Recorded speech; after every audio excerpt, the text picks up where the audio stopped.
A very good morning to you. It's always a pleasure to be before you to talk about things that affect the African continent. And today is very special because it's a holiday for our Muslim brethren and viewers.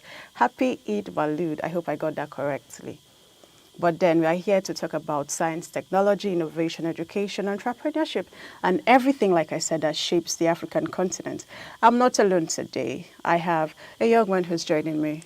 Good Hi, morning. Paul. Good morning, Chinasa. How are you doing this morning? Very well. How are you doing? Very well, thank you. How do you plan on celebrating its day, Muslim I brothers? think I'll look for some Muslim faithfuls and talk to them about. Let them tell us about the significance of today. I hear it's the birth of the Prophet Muhammad. Yes, So what does it really hold for them? exactly. On the front pages, we've seen celebration across countries talking about Egypt, Palestine, where the Muslim faith was actually celebrating this joyful celebration, and it's an amazing one. And I must say that it's always a pleasure to stand and also kick off your morning with you, and most especially on a special day like this for our Muslim brothers. And today, just like every other day, we'll be walking you through the heartbeat of innovation from policy that shifts from businesses down to education and also science and technology around the world. If you have an opinion to share or any thought to share as well, you can connect with us on all our social media platforms at Idea TV Television.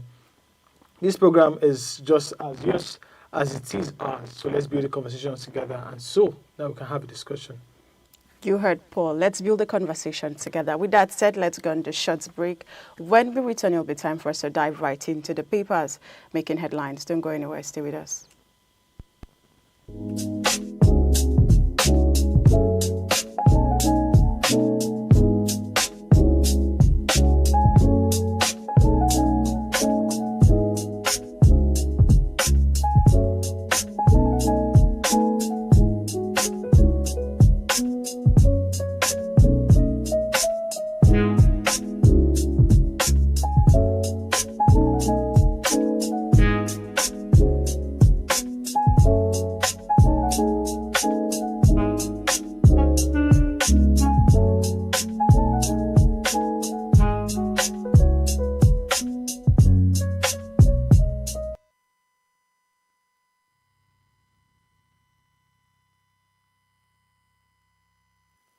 Starting out first is the story of President Trump hosting tech CEOs at White House for talks on AI and U.S. investment. U.S. President Donald Trump hosted a high-powered group of tech executives at the White House last night. The meeting focused on artificial intelligence and investments in the United States. More than a dozen CEOs attended the event, including Microsoft's Bill Gates, Apple's Tim Cook, and Meta's Mark Zuckerberg. President Trump, seated next to Zuckerberg, asked each executive to share how much their companies are investing in America. 5 Indian origin executives, including Satya Nadella of Microsoft, Sundar Pichai of Google, Sanjay Mehrotra of Micron, Vivek Ranadive of TIBCO, and Shyam Sankar of Palanta, were at the table. However, the Tesla and SpaceX CEO and formerly one of Trump's closest allies, Elon Musk, was a notable absence. Interesting story here.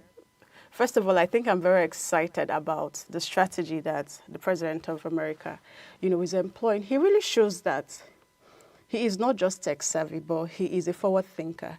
His initiatives and his moves around tech, since he, came back, has been very commendable. I mean, you see him holding meetings, you see him launching his own social media, that's talking about the truth social media. You can just tell that this person, he is like a bridge between the other generation and this current generation. So when a leader is that forward thinker, you can just tell that you're opening up your country for proper investments. You're opening up your country to tell the world, yes, America is actually that great country. Because what happens, and I think this should be a challenge to other African countries. Imagine the question he's asking them. How much are you investing in America? I know what investments means for any economy. You're opening up opportunities for job. You're opening up the economy. You're opening up a lot of things. And so that is a very huge strategy. And I'm hoping that other African leaders, can adopt, bring it this way to Africa. But then Trump is very strategic. I mean, for me, it's you see all of these things are just games by Trump. And, his plan coming back to office is to bring everybody back to the table and have a discussion with them. Either you're a leader of any country, Yeah. if you're talking about China, an African leader, whatever. It has to be that you have to offer a value to America, and before America can have had a value to your own country as well. And now it's even bringing it down to the barest minimum now. And we're seeing it with all of these guys, the tech gurus that are in the US. And the same question as well is also posed to them: to what benefits are you to America? And if basically what that means is that if you are not of so much great benefit, then most likely you'll be sidelined or basically Yeah. that's actually Trump's plan. Boycotted. But basically. And also in this particular meeting where we expect the likes of Trump, Elon Musk. Elon Musk to be there. For one reason or the other, he's not there. Well, the reason are not being known. But again, Elon Musk has been in the White House long enough. I mean, just like a few months back. I guess that's 3 months back now. And so I feel like there's nothing I want to be said about Elon Musk with Donald Trump that's not been said already, because they've gone back and forth as regards all of these conversations before, and maybe it's even because of Elon Musk. That's why this meeting is actually even coming up in the first That'll place. be very interesting. It'll be very interesting. But however, we've seen that Elon Musk has obviously given his own value. Probably he has answered the question already, and so there's no point of him being Has in that he? particular. They've been having this back and forth, a little fight. No, it's just friends banter between two of them. Friends also quarrel, and that's the thing. So that's the thing with Elon Musk and Trump there. Well, it's really But amazing then to there's see. somebody else who's not on that table. The TikTok CEO is not also there. And I'm wondering if it is because of the back and forth or fight that, Trump has also been having with TikTok. Ban TikTok, don't ban TikTok. It's TikTok has actually been on a lot of scrutiny recently, and also even Meta. And although he was actually there this time around at that meeting, but probably their level of friendship actually might be different. But TikTok had so much issues. I mean, it was banned months, I guess, for 24 hours or thereabout before it was unlocked again. But let us see how all of these things play out.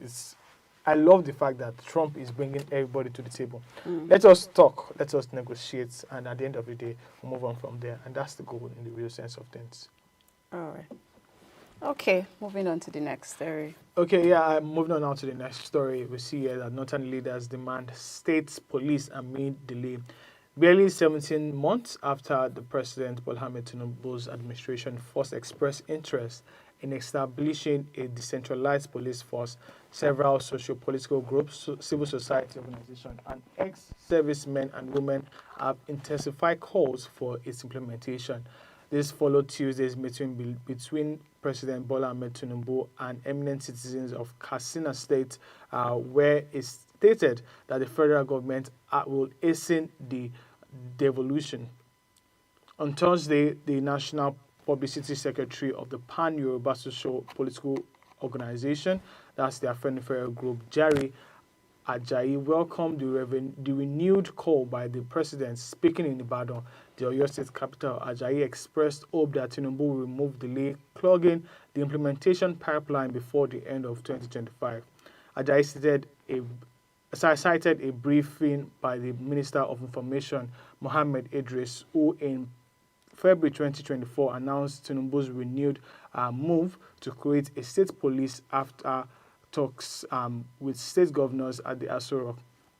According to him, the national chairman of Afenifere Executive Committee, Olu, called the creation of state police long overdue. On February 15, 2024, the federal government, alongside 36 states, began talk expected to culminate in the creation of state policing.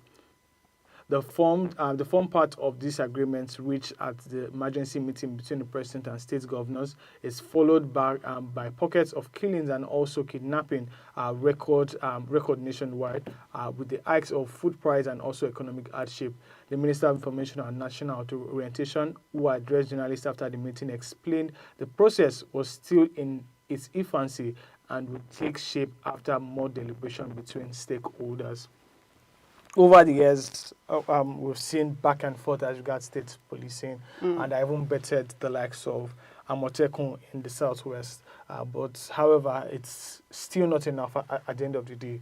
And year in, year out, I mean, it was saying in the news that between 2021 and 2023, over 1,000 persons were killed in the southeast of Nigeria, and that's a lot of number. And it all brings down to the fact that our lands are very not secure. Traveling by road these days is a whole lot of struggle, between all of these things. Even inland travels as well are not so secure as they used to before. And that is why, that's actually the whole goal of state policing. Because if we have, state police, it's more localized.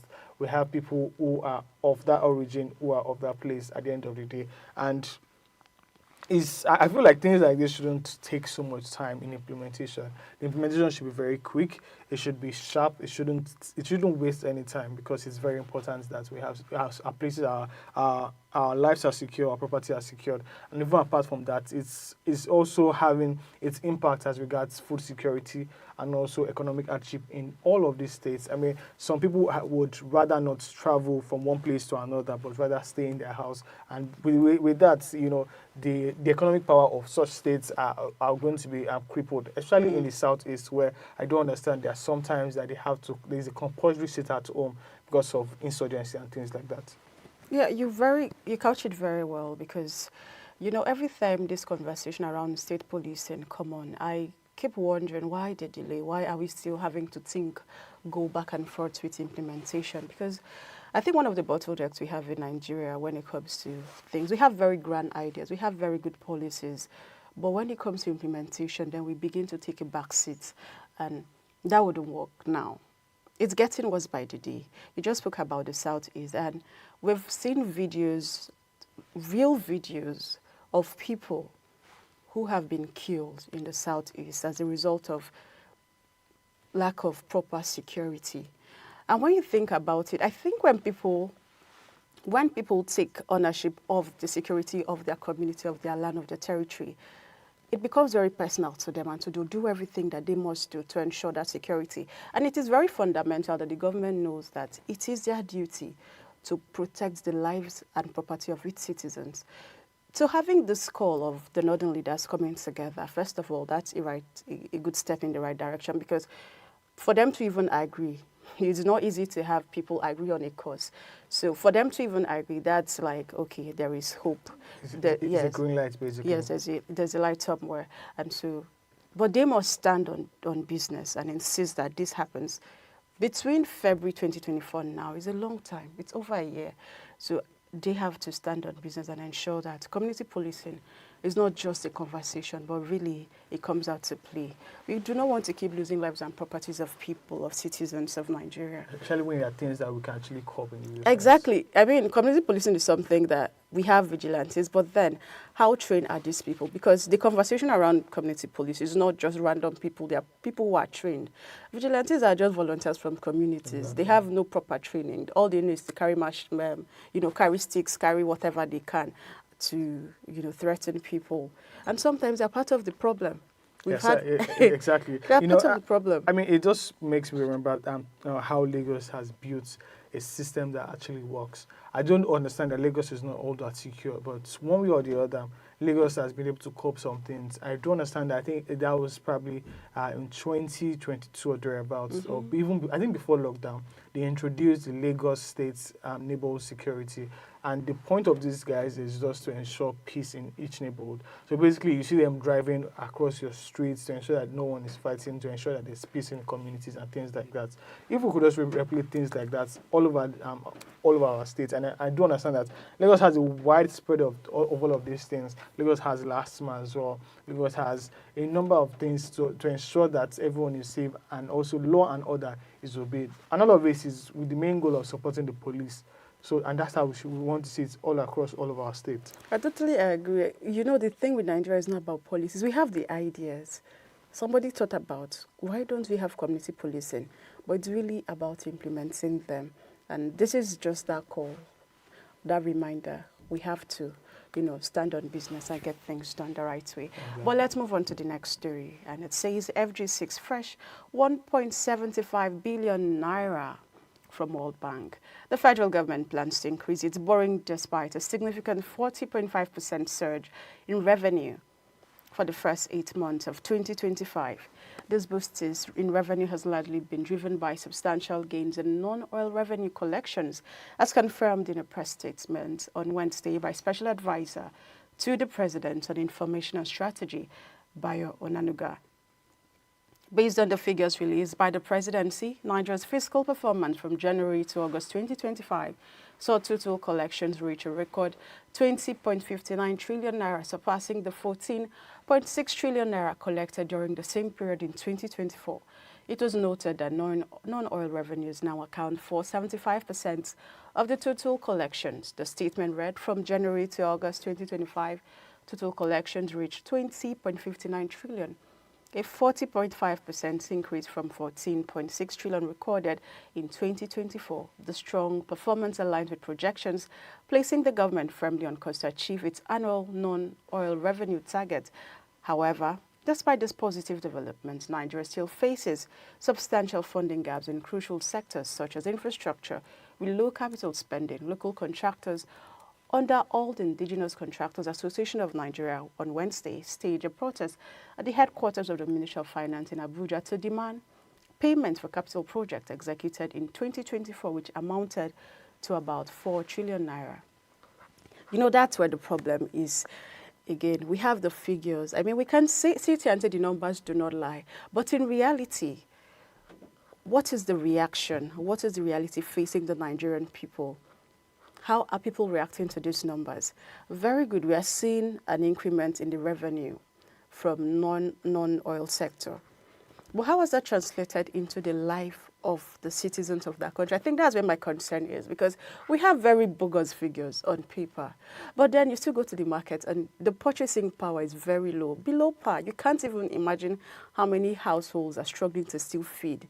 And so when we say our revenue has increased, is it not from taxation? Is it not from demanding so much from the people? Is it not from VAT that you don't even know about? And every now and then we now wake up to new taxes on certain things that shouldn't even be. And so while we celebrate, oh, this revenue, what kind of revenue are we generating?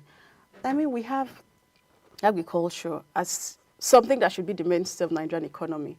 But when we move away from agriculture and rely just on taxing the populace to, boost our revenue, then we are not working properly as a nation that cares for its people, for its citizens. Because for me, I feel a nation who works, or a nation that works, must have balance.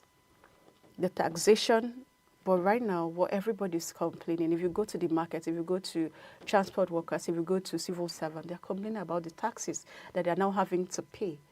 And so if those taxes are contributing to this huge revenue surge, then I beg to differ. We need a rethink. It'd even be better that we solely rely on the oil revenue than taxing people to death. Because really, go to the market. I'm saying this because last year, a bag of rice was going for about 167,000, 180, in some places even 200,000. And at this point, right now, it is about 67,000, 65,000, at 70,000. But how many people can afford it? So the government can tell you, yes, the rice has come down. But what is the purchasing power of the people? I think that's where the conversation should be. So it's good on paper, and it's good on paper, but in reality, what is it saying? So them going to look for another loan, I just think is like beating a dead horse. It's amounting to nothing. It's back and forth year in, year out on how the country needs to collect more loans, to obtain more loans. And each time I feel like it gets worse when the numbers keep increasing and doubling and tripling year in, year out.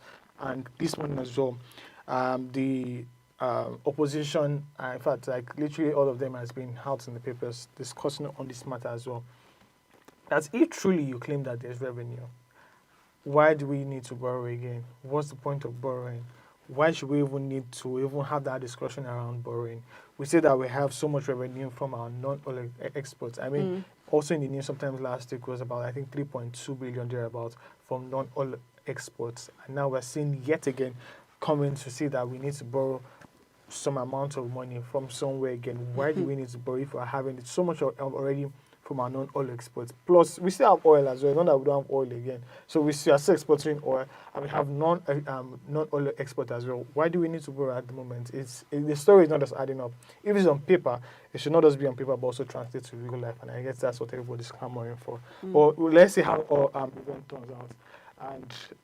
And again, and that issue is the fact that usually when we borrow money, we don't invest such money. We probably spend it on expenditure or liabilities and things like that, and not spend on assets that can actually bring in returns later on.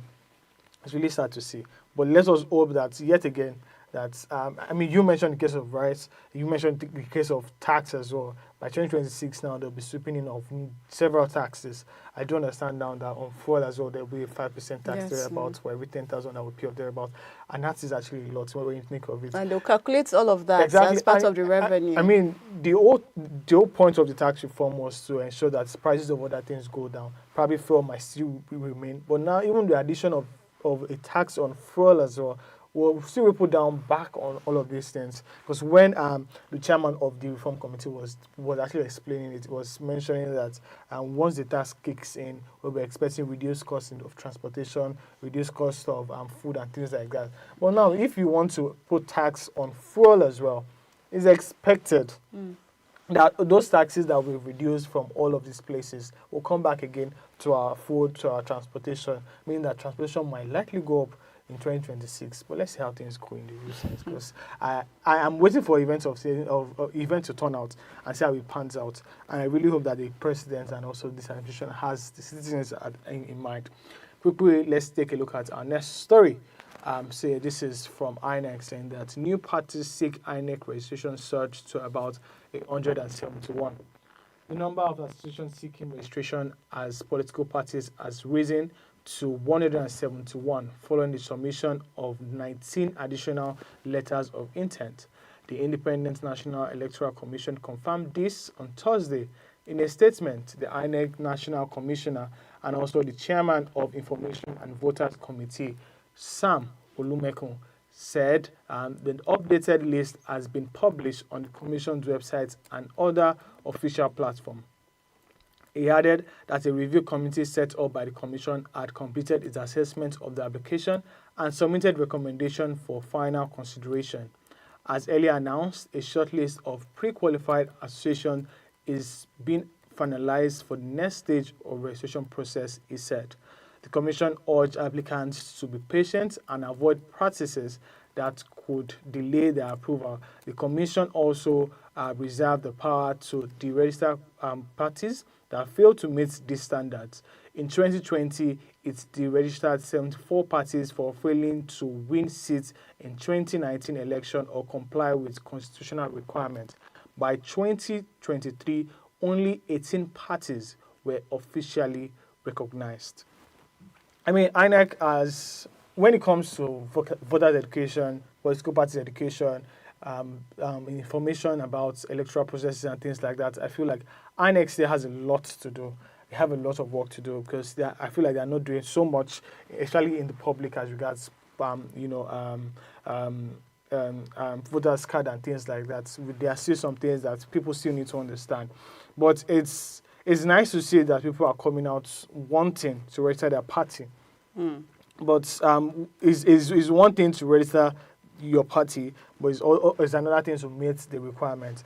Under the law, anyone can register whatever party that you wish to register, but you have to meet the requirements year in, year out. I do understand that there are certain requirements that each party must meet at every point in time. Just like I stated there, that about 74 parties were registered in 2019 after the election, where they failed to win any seats or also meet constitutional recommendations, meaning that if you are not able to, I think all of these parties, although you are coming in your numbers, you should also be ready to meet up with the standard. And if you don't meet up to the standard, you should get ready as well to be swept away by the commission. Following due process, it shouldn't just be done illegally. And I know that INEC has been one to be up of standard when it comes to that. I totally agree with you, but this is it's about to be a very interesting political season in Nigeria. I mean, Exactly. 2027 is almost here, and you can just tell that all the political parties are calling from everywhere. I think we can even form a political party, maybe Idea Party, because let's just hope that we win a seat. But something that's very interesting about this whole development is the fact that you can come out too, but after a while, if you're not able to secure a seat, you'll be delisted as a political party. And because I think for some groups, this is just about craving relevance. It's just about, oh, let us also show ahead and see what we can achieve. And they may not necessarily have the interest of the people at heart. It's just a means to an end for them. So I do not care how many political parties we have, of course, the multi-party system. But what Nigerians are more interested in is whatever you people do, we hope that the policies that the government favors the Nigerian people. The average Nigerian is not really bothered about. They just want to go and vote and ensure that their votes count. They're not interested in what parties. And I think we are moving beyond political parties' affiliation. And by that I mean, we're not going to vote you because you belong to this party. We are voting you because of personality. And if you're still the person in this time and age who thinks that you must vote for a party just because you belong to that party and not the person interest, you're jeopardizing the country. You're putting a lot of things in danger. And so it's good to have all the political parties come out, the ones that are not registered. It's expected. In fact, I'm even sure that more would keep coming out. You see parties that you've never heard before. You see parties with almost the same flags, and their interest is just simple. Get relevance and just make noise. And if you can use that to get money, fine. But let us always think of the bigger picture and the future of Nigerians in all of this. With that said, I'd like to move to the last story. And that is, okay, that's the last story. Exactly. I was wondering whether you had That's actually the last story. So let's quickly just have the headlines recap of the stories we brought you with this morning. The first is that Donald Trump meets tech CEOs. And also we brought to you that Northern leaders demand state police amend the lease.